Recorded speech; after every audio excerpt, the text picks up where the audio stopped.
By the way, merong pizza sa baba. Go get it while it's still hot. Masamang tumanggi sa grasya. Magtatampo ako. Sige na. Kumain na kayo.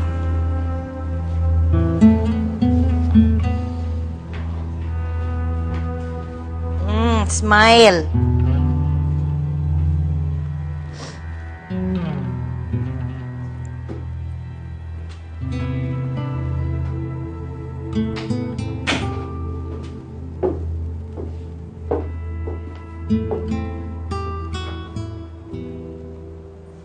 Akala mo ba, hindi ko narinig lahat ng sinabi mo sa harapan ng mga kapatid mo?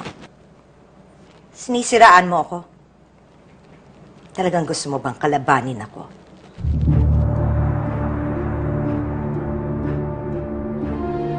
Sa tingin mo ba, Celine, makakabuti sa sitwasyon mo ang paninira mo sa akin?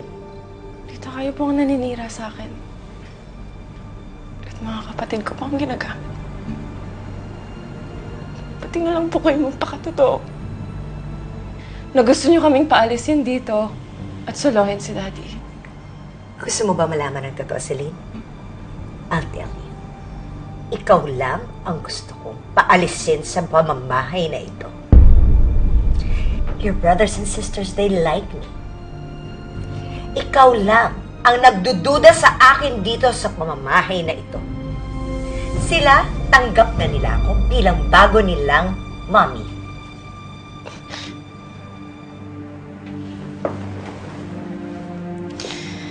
Tita, kaya lang po nag-iisip niyan. Kahit kailan hindi po kayo magiging nanay namin.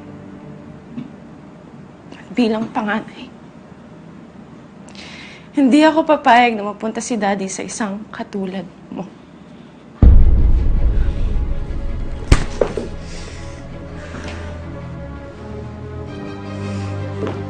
Hindi pa tayo tapos mag-usap!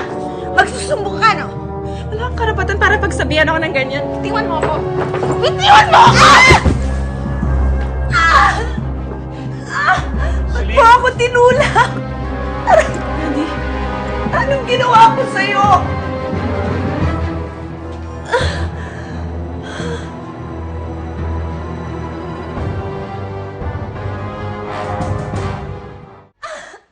Inulak niya ako.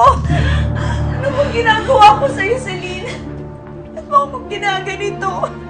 that's not what you think. Ba't mo nagawa yan, Celine? Kailan ka ba natutuman na kitang ibang tao?